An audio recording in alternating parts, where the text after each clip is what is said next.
acuerdo mucho de uno en el que me pidieron ser un plátano.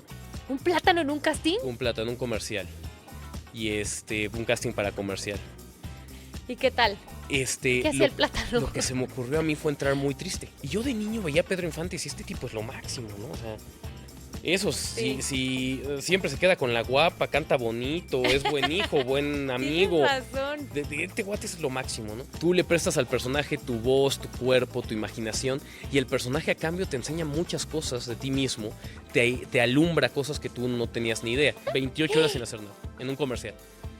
Así, 28 horas, ya llegaste. Aparte me llevaron a las 4 de la mañana, a la Jusco, aquí arribita. Con frío. Sí, yo así.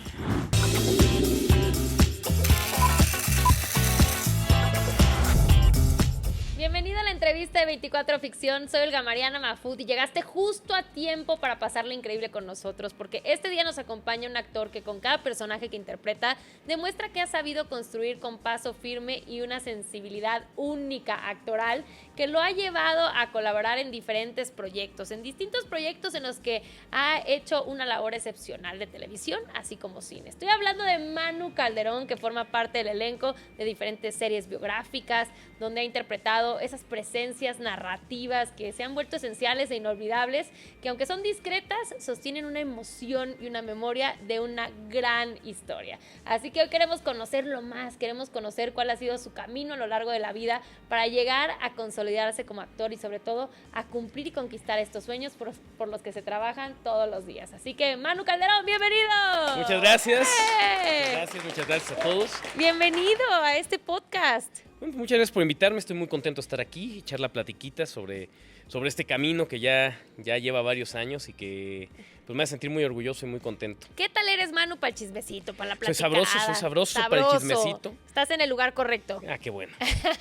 Vamos a iniciar con, te voy a decir algunas frases, Okay. para que me ayudes a completarlas así, con lo primero que se te venga a la mente, pues para romper el hielo, ya sabes, para entrar en confianza y ya después irnos a la esencia de cómo llegas a ser un gran actor. ¿Te parece? Gracias. Venga, vamos a arrancar, porque si yo te preguntara o si yo te dijera esta frase, ¿qué dirías? Un personaje que marcó como espectador, que te marcó como espectador, ¿fue?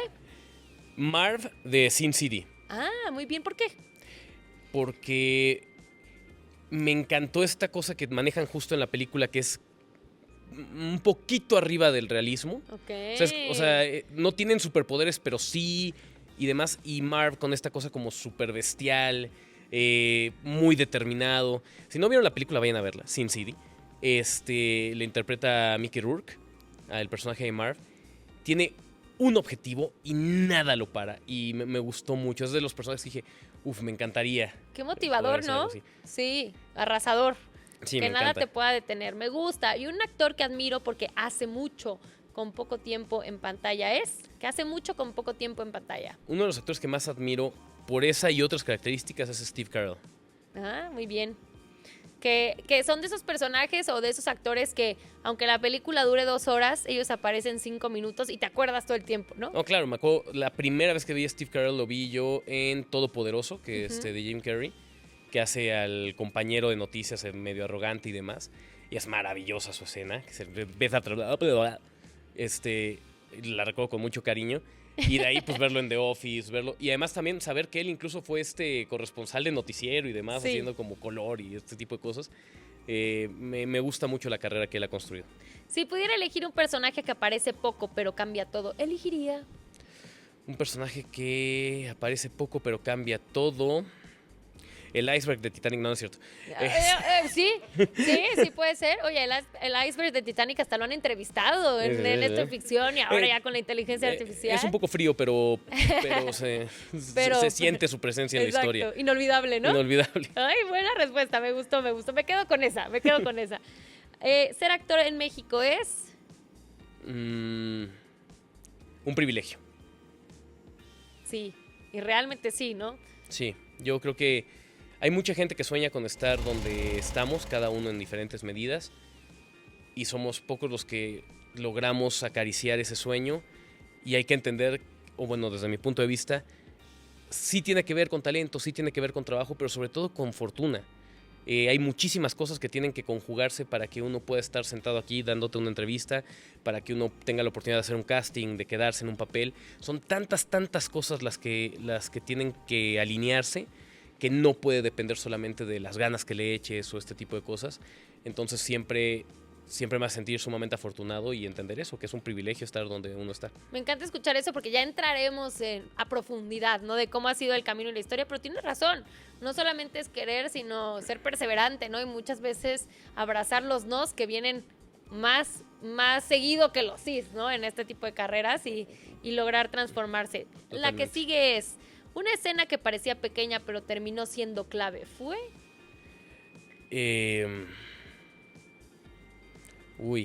En la historia sí, Si quieres de alguna historia o tuya, puede ser, no sé si tienes alguna escena que era de tú nada más vas a pasar aquí, este es tu cameo y dijiste, no, este cameo es mío y me van a recordar. Fíjate que a mí hay un sketch de Backdoor que es sobre una orgía que llega llega el marido y confronta a la esposa porque está la orgía y dice, es que esto no puede ser, y la esposa dice, es que no es.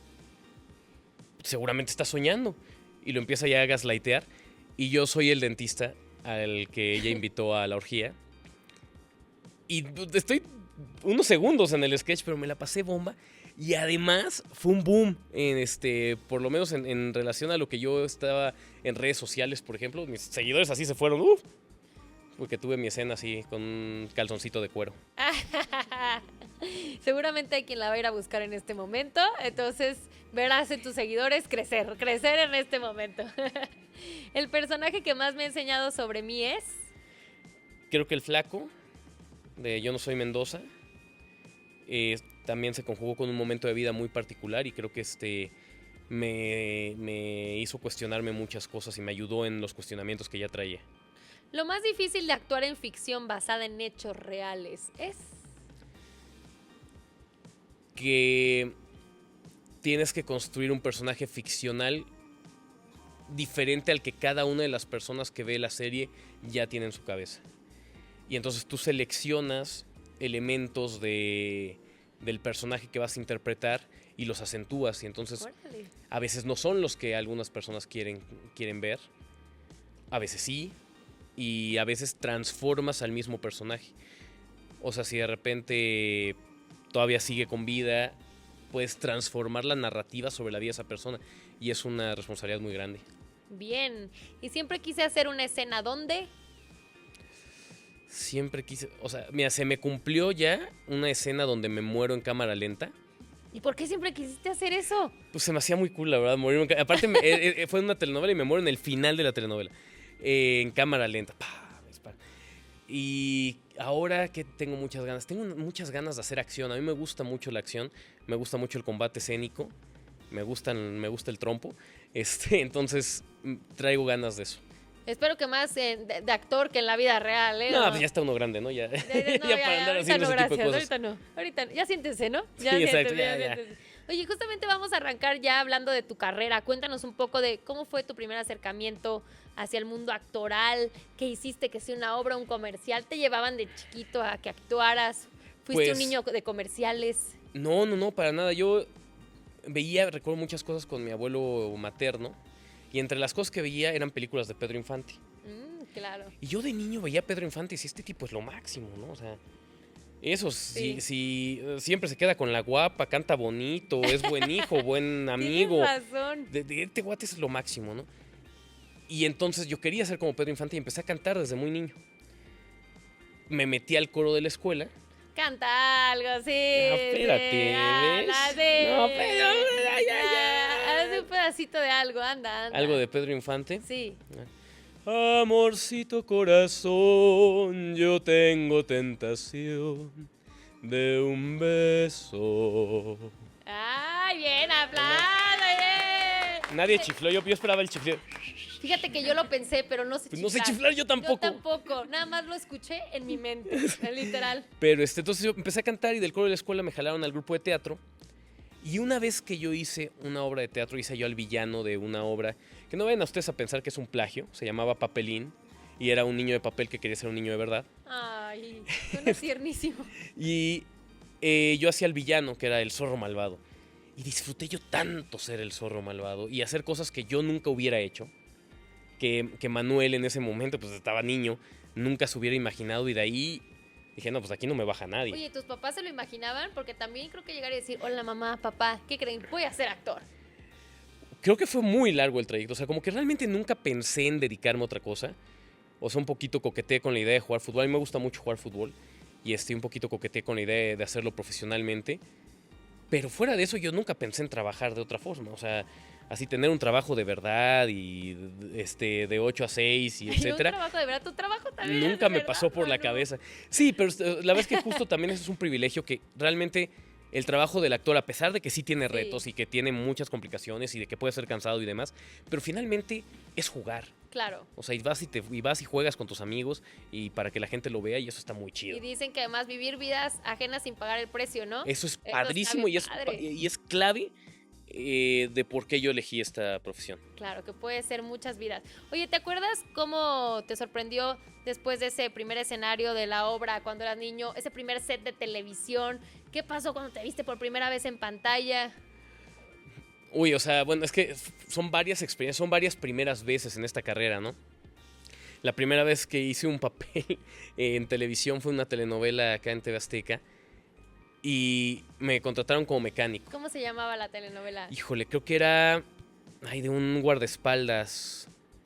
¿Qué será? Amor en custodia. Amor en custodia. Claro que sí, con Barbie. Exactamente. Ese ringtone de celular que se hizo mundialmente famoso. Exactamente. Yo hacía un mecánico en una historia así alterna. Y yo me acuerdo que vi el primer capítulo que grabé. Se supone que iba a grabar varios capítulos. Y me vi y dije, me van a correr. ¿Por qué? Porque no me veía como un mecánico para nada. Y los otros compañeros que habían casteado estaban muy en perfil y lo estaban haciendo muy bien. Yo me veía así como... Y sí, en efecto, no regresé.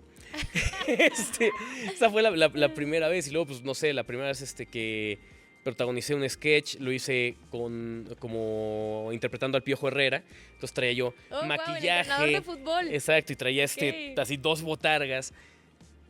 Y era súper bizarro verte de esa forma, que además cuando hice el casting, el único personaje que yo no encontraba, que sentía que no me salía, era el Piojo Herrera, ¿no? Entonces, Y te seleccionaron para eso. no, les volvió locos porque la decisión que tomé en el casting fue que no me sale. Y entonces hice una mesa redonda con diferentes comentaristas, imitaba a los comentaristas y esos sí me salían, y lo decía, y vamos con la opinión del Piojo Herrera, y como no me salía el Piojo Herrera, yo decidí que en el momento que hacían el corte del Piojo Herrera, yo lo que hacía era... A enojarte como el Piojo Herrera se enojaba. Y les encantó. Y entonces me quedé, pero era tan loco el estar ya haciéndolo ahí, que además eso se grabó en Barcelona. ¡Ay, qué Eh, increíble! Sí, entonces era como, ¿qué onda? ¿Qué Estoy pasó? aquí con el personaje que menos pensé, lejos de casa, que también debe ser un reto. ¿Qué pasó la primera vez que te viste? Porque a todos los que hemos tenido el privilegio de estar en pantalla, es raro, ¿no? Sí, te es escuchas y extraño. dices, esa es mi voz. Te ves y dices, ese soy yo. ¿Te gustó lo que viste de ti? En general, la verdad es que disfruto mi trabajo. Yo sé que hay muchos compañeros que no les gusta verse. A mí en general me gusta verme.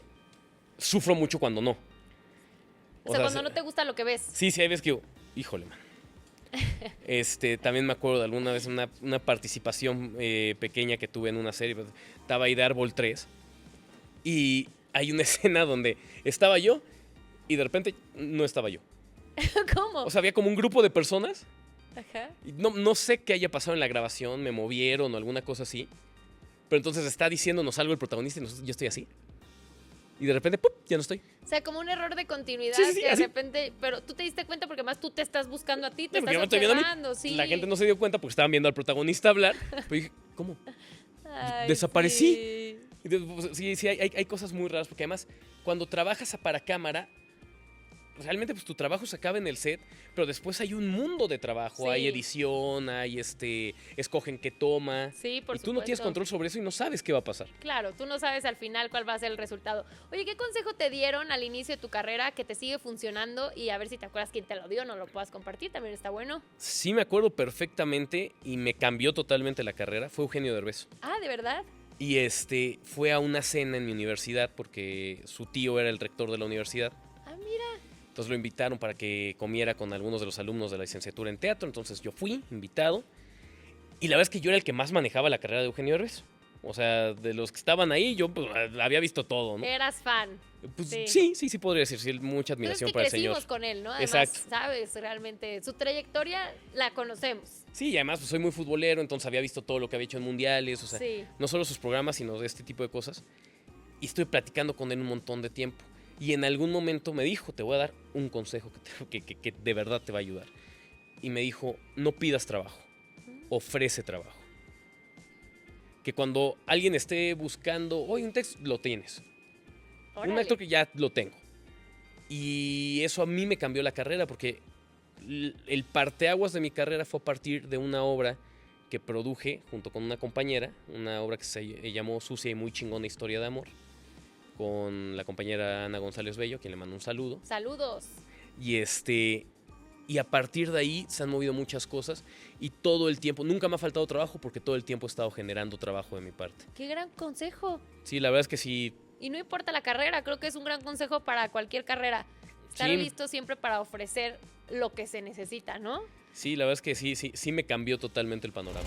Oye, justamente en este mundo de la actuación, pues se busca ser el protagonista muchas veces, ¿no? El que más aparece en escena, el que está más tiempo. Pero también estos papeles que están alrededor, estos personajes de soporte, se vuelven emblemáticos. A veces se roban las series, las películas, ¿no? Me recuerda mucho a Sheldon Cooper, por ejemplo, de Big Bang Theory, ¿no? Que incluso después tuvo su propia serie, o el abogado de otra serie que tuvo Saul también. Goodman, Exacto, de Breaking Bad. de Breaking Bad, que tuvo su propia serie. Pasan estas cosas, estos personajes de soporte que tienen más libertad, ¿los disfrutas más? Que puedas un poco levantar más la mano y ser un poco más creativo. Yo creo que hay ciertos géneros en los que eso es particularmente cierto. O sea, creo que el melodrama, por ejemplo, no le da mucho juego a los protagonistas, porque tienen que ser buenos, Sí, de malos, repente malos, no villanos, tienen villanos. tantas contradicciones, ¿no? Sí, Entonces creo que en ese género en particular, los personajes de soporte son muy ricos de interpretar porque tienes mucha mayor libertad, puedes aportar más y además hay más arcos, no hay más contradicciones, pasan más cosas. sí, nadie se va a poner a juzgarlo porque además no conocemos tanto su historia, ¿no? Exacto. No nos salta tanto que haga algo que no esperamos porque quién sabe dónde vive, qué hace y qué le pasó. Y esa que hay menos expectativas. En general yo sí siento que hay una parte del trabajo del actor que tiene que ver con llenar ciertos huecos. Y si de repente, como a todos nos toca en nuestra carrera, te dan el papel que es entrar y decir, aquí está su agua. Sí creo que es un compromiso contigo mismo el llenar eso. Claro. El que algo esté pasándote. O sea, no por eso vas a llegar así a tapar Véanme. al prota, pero sí que esté sucediendo algo y que ese algo esté al servicio de la historia. Claro. Y creo que si te comprometes con eso, los papeles que vas teniendo, primero son más divertidos para ti, Claro. son más divertidos para el público y van dejando una huella porque estás compartiendo algo. Sí, por supuesto que si tu acción es entregar el agua, que si no estuvieras sí hagas falta, ¿no? Exacto. Que sí hicieras falta. ¿Cuál es el reto justamente creativo, incluso de sensibilidad, de tener un personaje que quizá va a aparecer en un solo episodio? O sea, ¿qué es lo que tiene que pasar en ti como actor para decir, es un solo episodio, lo voy a disfrutar, me voy a divertir, pero ¿cuál es el reto? Porque no hay otra oportunidad. Yo siento que es entender eso, que no hay otra oportunidad y que lo que nosotros estamos buscando idealmente es la oportunidad de jugar ese personaje. O sea, igual lo pienso incluso para los castings, ¿no? O sea, cuando te llega un casting, es tu oportunidad de vivir esa realidad y de jugarla. Entonces, aventarte con todo. Y cuando estás pensando en eso, pues siempre vas a estar al servicio de la historia. Claro. O sea, no me gusta a mí de repente pensar mucho en el efecto que va a tener en el público, cómo lo van a recibir, o voy a hacer esto para que guste más, sino realmente comprometerme con lo que está sucediendo y a través de comprometerme con lo que está sucediendo van a suceder cosas. Como con el dentista. Como con el dentista. Estaba yo volado y entonces ahí ya lo verán, pero estoy encadenadito y entonces juego con mi cadena y yo estoy en mi orgía toda madre. Y realmente eso nutre, porque hace, o sea, pone dimensiones en el universo que está planteando la ficción.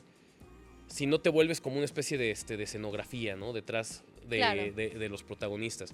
Si tú haces eso, lo que estás haciendo es ponerle capitas a este asunto. Oye, ¿te acuerdas de algún casting así que haya sido una locura?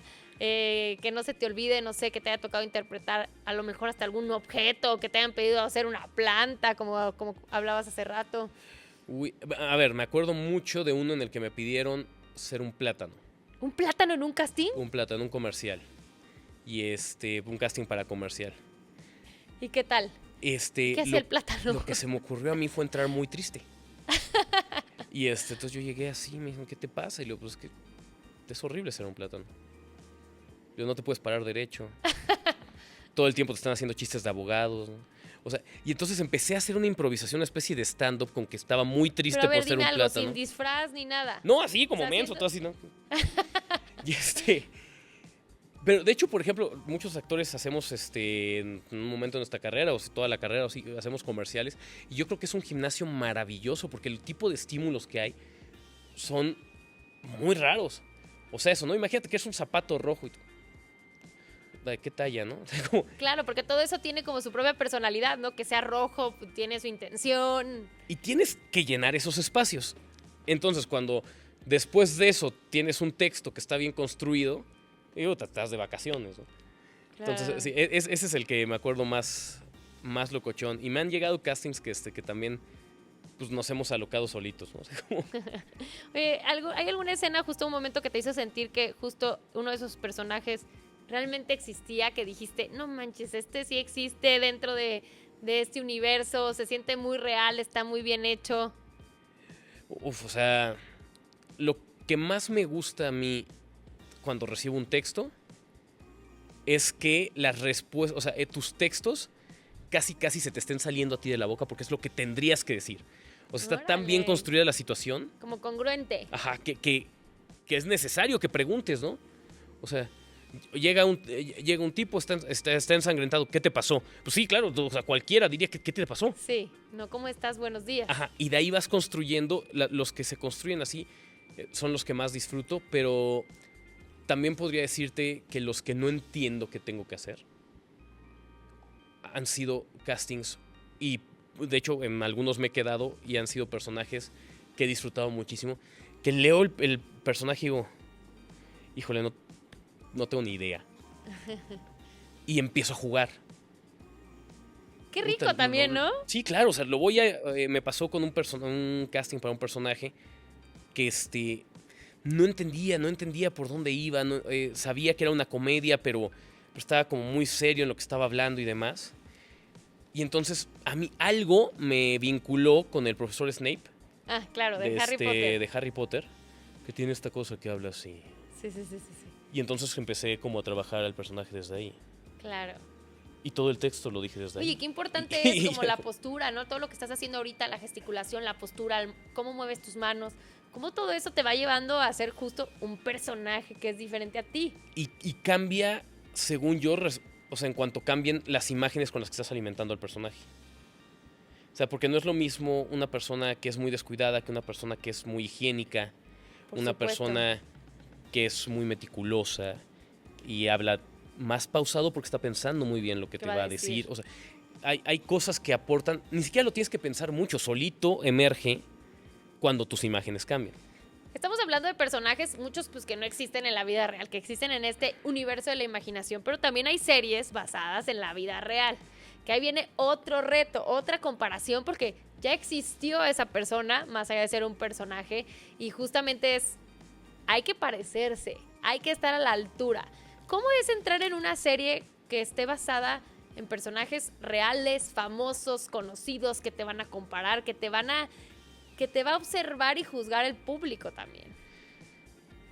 Eso, yo te comentaba hace ratito, yo creo que se trata de seleccionar tu personaje. O sea, ¿qué veo yo en este personaje que quiero, a lo que le quiero echar luz? ¿No? O sea, es decir, si te quieres concentrar en que era una buena mamá, un buen padre, o era muy meticuloso, como decías, o sea, encontrar qué características vas a ser más grandes de esa persona. ¿Y qué características resuenan contigo? Porque de repente tú tienes elementos que puedes aportar a la creación de este personaje ficcional que está basado en una persona real, Sí. pero no es la persona real. Y hay cosas que tú puedes aportar, no sé, no puedo pensar en Boneta haciendo a Luis Miguel, Sí. que tiene muchas características de Diego Sí. que le prestó al personaje. Que muchas veces hasta que creemos que se quedan un poco enlazados con los personajes, Claro. ¿no? En este caso, como hablábamos de Harry Potter, Daniel Radcliffe, que creemos que está, pues no lo podemos ver de otra manera. Sí, es ¿no? complicado, ¿no? Estás Sí. viendo a Harry Potter hacer otra cosa. Bueno, también empezó muy niño. Pero hay elementos de la personalidad que de repente comulgan con el personaje y te llevan ahí. ¿Y siempre hay algo? Yo creo que siempre hay algo. O sea, para que tú interpretes un personaje, el personaje siempre sale de ti. O sea, siempre hay algo en lo que tienes que engancharte, incluso desde el rechazo. Porque a lo mejor, no sé, el personaje es muy violento y tú no te gusta la violencia, te da miedo. Claro. Puedes contactar con ese miedo y trabajar en asustarte. Claro, porque al sea, final, como dices, algo que no tiene nada que ver contigo, también tiene que ver contigo. Porque es algo que está al contrario de lo que tú eres, ¿no? Exacto. Y te conecta de alguna forma. Estuviste en esta nueva serie de Chespirito, Sí. que ha sido también, pues, un boom total, ¿no? De Claro. traer de vuelta a un personaje muy querido en América Latina en general. ¿Cómo ha sido tu paso, además de haber sido elegido? Porque sé que los castings, me contaba Andrea Noli en algún momento, fueron muy complicados, muy Fue difíciles. largo. De hecho, yo hice casting para interpretar a otro personaje. Cuéntanos de tu personaje, de qué casting hiciste. Platícanos todo. Sí, Queremos saberlo fue muy todo. largo. Mira, primero que nada, yo quiero darle un reconocimiento muy particular a Isabel Cortázar, que es la directora de casting, porque yo acabo de ver el episodio 2 y es una locura. O sea, lo que hace, por ejemplo, Paola, la compañera que interpreta a la Chilindrina, con la voz, con el cuerpo, porque ella no es parecida realmente a María Antonieta de las Nieves. De hecho, pues es muy alta, María Antonieta es muy bajita, pero está tan bien logrado. Juan Lecanda, como Marcos Barragán en la serie que interpreta a Kiko, el trabajo que hace Pablo, o sea, es muy impresionante. Y eso es a partir de un trabajo de casting muy estricto, que además centró su atención en que los actores fueran los indicados para el papel. Ujú. Y que fueran buenos actores. Que fueran buenos actores. No solo parecidos. No solo parecidos, no solo famosos. De repente, por las necesidades del mercado, se toman otras consideraciones que van más allá de si eres el indicado para el papel. Claro. Y aquí es clarísimo que se escogieron a las mejores personas para el papel y eso se me hace padrísimo y algo que yo como actor agradezco. Ahí yo estuve en un proceso de casting bastante largo para interpretar, ahorita no recuerdo el nombre, que se llama Mariano, que es el equivalente ficcional a Enrique Segoviano. Ujú. Y terminó siendo el otro compañero que lo hace extraordinariamente. Yo me caí al final, o sea, lo escogieron a él. Y terminé haciendo un personaje que se llama Víctor Palacios, que tiene una particularidad que no está basado en un personaje de la vida real, sino que es un compendio de varios personajes. Personajes que yo conozco y que todos conocemos. Y que a partir de los referentes que yo tenía de esos personajes, también habiendo visto montones de televisión vieja con mi abuelo materno también. Que justo te iba a decir eso, cuando haces una serie basada en personajes de la vida real, ¿qué hay que hacer como actor? Irte a leer periódicos, a escuchar entrevistas. ¿Cómo haces esa investigación para entender cómo se movían, qué decían y conectarte con el personaje? Yo lo que me puse a hacer fue ver programas viejos de estos personajes, también entrevistas, y justo ir escogiendo características. Por ejemplo, uno de ellos tiene un temblor en la voz. Entonces eso lo tomé yo para trabajar a partir de ahí y trabajar también mi corporalidad. Entonces de repente estoy hablando, ¿ves? Y a partir de ahí también me muevo. Y ahí desarrollé ese personaje y fui tomando como elementos de estos comediantes que fueron contemporáneos de Chespirito y que tienen diferentes anécdotas que se conjuntan en una sola historia. Oye, ¿cómo te sales del personaje? Porque me queda claro que cuando te toca hacer el casting del plátano, sales de ahí y dices, yo no soy un plátano, ¿no? No creo Me que tomó te días. que no creo, esperaría que no. Pero en este caso, cuando haces un personaje que existió en la vida real, ¿cómo te desvinculas de él o cuál es el trabajo que hacen los actores para después de no sé cuántas horas estar en el set, a veces casi un día completo, salir y decir, soy Manu de nuevo y resulta que a mí me gusta este serial y volver a ti sin tener esas secuelas de quedarte con el personaje? No sé qué contesten otros compañeros, yo te diría que no existe. Ah, ¿no? ¿Te quedas con algo? Te quedas con algo. El personaje te contamina de la misma forma que tú lo contaminas a él. ¡Órale! Y parte preciosa de esta profesión es que el personaje te enseña cosas de ti mismo que tú no tenías ni idea. Entonces, ¡Qué peligroso también! pues ahí sí, hay un intercambio que es muy sabroso. Yo creo que ese es el trato, de hecho. O sea, tú le prestas al personaje tu voz, tu cuerpo, tu imaginación, y el personaje a cambio te enseña muchas cosas de ti mismo, te alumbra cosas que tú no tenías ni idea. Y afortunadamente no tienes que vivir con las consecuencias de hacer lo que hace el personaje. Por supuesto. Pero hay muchas cosas que te enteras. O sea, si de repente tú estás interpretando un asesino, tú nunca pensaste que tú podrías encontrar gozo en esa situación y de repente te das cuenta que sí. Y de ahí, lo que te enseña a ti como persona eso, de ti mismo, es una cosa muy rica. También muy humana, ¿no? Como encontrar que hay claroscuros dentro de ti que a veces pues no experimentamos tanto. ¿Qué personaje y qué contaminación quedó de ese personaje en ti, por ponerlo en esas palabras? Yo te digo que, por ejemplo, creo que con el Flaco tuve un intercambio muy padre, porque en ese momento yo estaba cuestionándome muchas cosas de las estructuras, de los roles de género, de cómo vivir la masculinidad, de qué es importante en ese sentido, qué no lo es, qué era importante para mí, qué cosas que yo había aprendido quería soltar. Y lo que se me hace maravilloso del Flaco en ese sentido es que es un personaje que está muy cómodo y se siente muy bien con su propia vulnerabilidad. O sea, no es un dejado, no es un baboso, ¿no? Es un tipo que está dispuesto a vulnerarse ante los otros, que está dispuesto a ceder ante sus amigos. Es un tipo muy, muy entregado, pero también cuando tiene que decir las cosas las dice y demás. Entonces esa línea que de repente nos decía la sociedad que estaba borrada, como si tú te permites ser vulnerable, Sí. entonces vas a ser pisoteado. Sí, Y eso es una mentira, y es una mentira claro. totalmente infundada en el miedo. Que es súper valiente ser vulnerable. Es súper valiente y además eso te empodera Sí, de acuerdísimo. muchísimo. Y creo que ese diálogo con el Flaco fue algo muy padre. Y en un sentido muchísimo más menso que te iba a poner como ejemplo ahorita de lo de la contaminación, una vez hice La Oresteada. Hice Orestes. ¿Qué es eso? Es una obra en la que Orestes es condenado por el oráculo, o más bien el oráculo le indica que su destino es matar a su padre y casarse con su madre.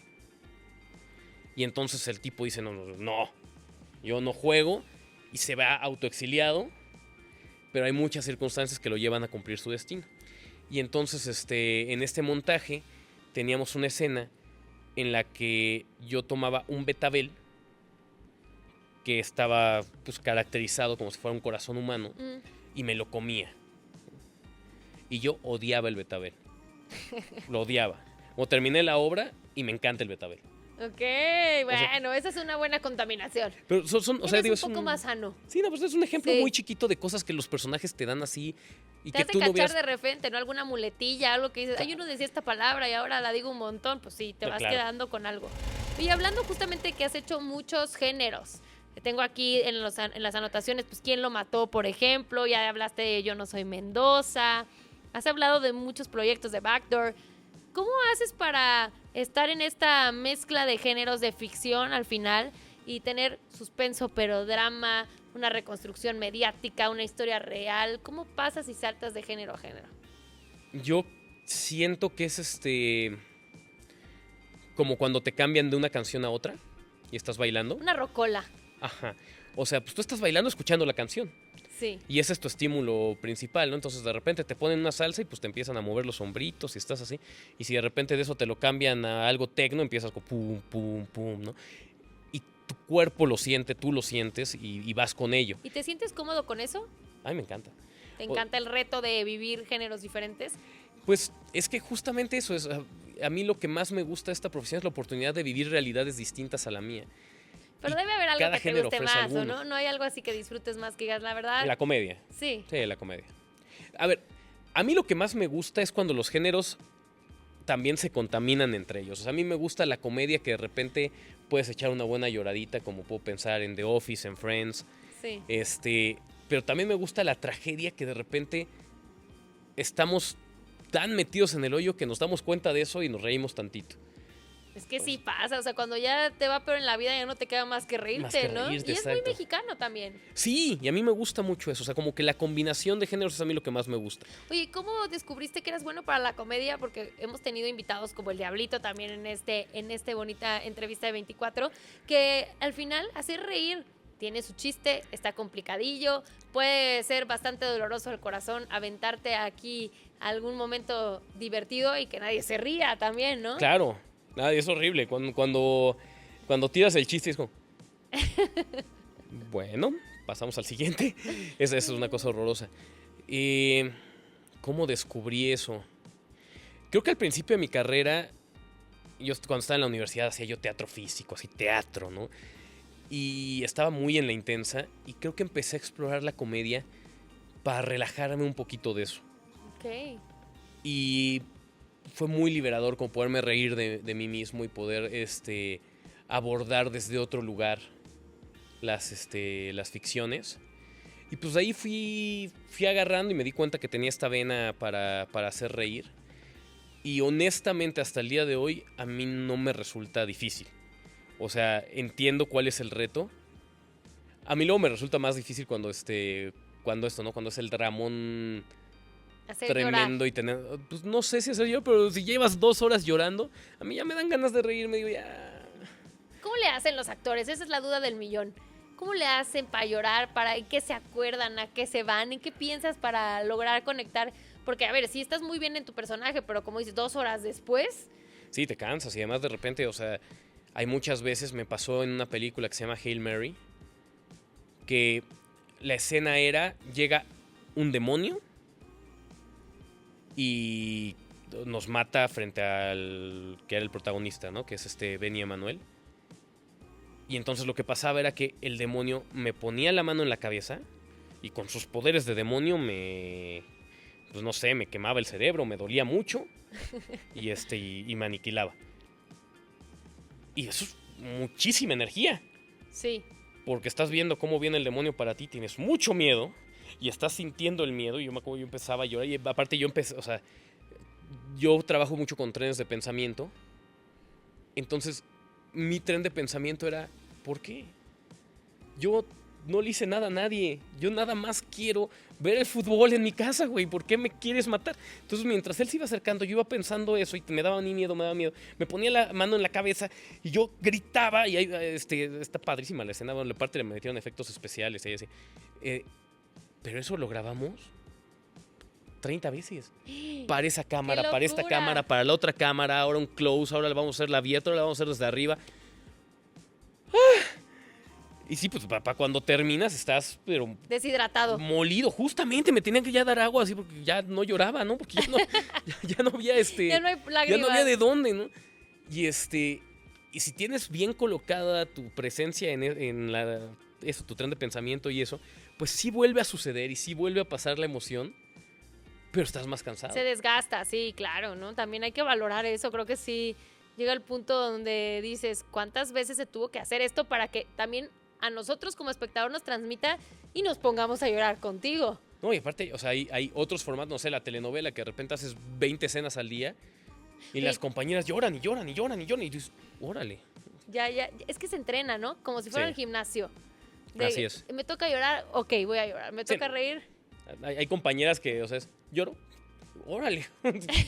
Y se sueltan. Y hay otros que tienen que hacer más un esfuerzo como de acordarse de su perrito. O sea, cada quien tiene técnicas distintas. O sea, sí puede ser algo personal también. Sí, claro. Oye, qué miedo ser pareja de alguien que llore así de la nada. Así, un miedo más desbloqueado para mi vida. Así ya no voy a saber así si están llorando de verdad o están llorando porque ya tienen un tren de pensamiento muy armado. ¿Qué dirías que las personas que no somos actores no sabemos de ser actor? Híjole. Ay, Dios, No qué tiene buena que pregunta. ser tan profundo, ¿eh? Puede ser lo que se te venga a la mente. Yo creo que no saben las horas que esperamos. Por Dicen ejemplo. que les pagan por eso. ¿Es Sí, o cierto? sea, pero hay frases que dicen que nos pagan por esperar. Y yo creo que la gente puede escuchar eso y medio darse una idea, pero creo que no tienen, o sea, realmente la dimensión de las veces que estamos en el camper así. ¿Cuántas horas has esperado así que digas, es una locura? Lo más 28. ¿28 horas sin hacer nada? 28 horas sin hacer nada, en un comercial. Así, 28 horas, ya llegaste. Aparte me llevaron a las 4 de la mañana, a la ¡Guau! Jusco aquí arribita. Con frío. Sí, yo así. 28 horas hasta que grabé. ¿Y qué hiciste esas 28 horas? Puta, Hubieras me hice grabado un reality. íntimo amigo de las de maquillaje, de los de Sí. vestuario, Sí, nos sí. platicamos todo. Yo siempre les digo del catering. Uno se hace amigo del catering. Sí, no, te haces amigo de todo el mundo y también de repente yo me imagino que la gente dirá, ay, estos ridículos que dicen, es que hicimos una familia. Pero sí, cada proyecto conectas con las personas a un nivel de profundidad muy cañón porque hablas mucho, platicas mucho, tienes horas y horas de espera, y además te abres constantemente. No, claro, si 28 horas es más que el tiempo que pasas con tu familia en un año platicando. Si Sí, lo sí. divides, no, es un mundo de tiempo. Oye, justamente te está pasando un fenómeno increíble en tu vida porque estás floreciendo como actor, estás encontrando esos puntos de madurez padrísimos, que es muy emocionante. Y aquí tenemos una pregunta. A ver. Tienes 24 segundos para responderla. Si te pasas, no pasa nada. Aquí te vamos a dar chance porque queremos escuchar el chisme y la anécdota completa. Pero todos alguna vez hemos tenido ese momento en el que decimos, esto está pasando de verdad, esto es real. Ese momento en el que descubriste que eres famoso. Cuéntanos, corre tiempo, producción. Hace un par de semanas fui a una paca que está en Toluca y estaba yo viendo la ropa de la paca. De hecho, esta es ahí. Ah, buen gusto, buen gusto. Y vi la ropa, no sé qué, de repente me acerco al señor de la paca, que era un hombre grande que estaba con una como bata fluorescente. Y le pregunto, oye, ¿cuánto es? Para ti nada, flaquito. Dije, no, ¿cómo crees? No, mi flaco, yo no soy Mendoza y me encantó y de verdad sentí... Me lo dijo con un cariño, yo estaba penadísimo, le digo, no, es tu chamba. Me dice, no, si no pudiera no lo hacía. Dije, órale, va. Y me regalaron esta y otras prendas, pero me fue tan conmovedor el cariño con el que lo hizo. Y también, ¿no? De repente, pues vivimos en un mundo muy encerradito. Y cuando alguien así espontáneamente tiene un gesto como esos, dices, órale, sí está pasando. Está increíble. Te pasaste más de los 24 segundos. ¿Cuántos fueron? No, pues el doble. Ching. Pero aquí andamos 2 por 1 porque también somos tus fans. Para que espérate. veas, para que cuentes esta historia también. Muchas gracias, Manu Calderón, por estar con nosotros. Gracias por estar aquí. Cuéntanos más dónde podemos verte, redes sociales, todos tus proyectos aquí. Enlístalos para que toda Latinoamérica te vea, por favor. Pues claro que sí. A ver, me pueden encontrar en redes sociales como @ManuCalderón_9. El 9 es porque soy centrodelantero, así me pueden encontrar en Instagram, me pueden encontrar en TikTok, ahí es donde más me muevo. Y pues a ver, proyectos, sigo en Backdoor, se va a estrenar una serie en Netflix, voy a estrenar película que se llama Autos, Mota y Rock and Roll en septiembre en cines. También estoy levantando un colectivo de producción audiovisual que se llama Huachinango Films. Y pues nada, que en eso estamos bastante movidos y con mucha chamba. Eso, felicidades, démosle un aplauso a Manu Calderón.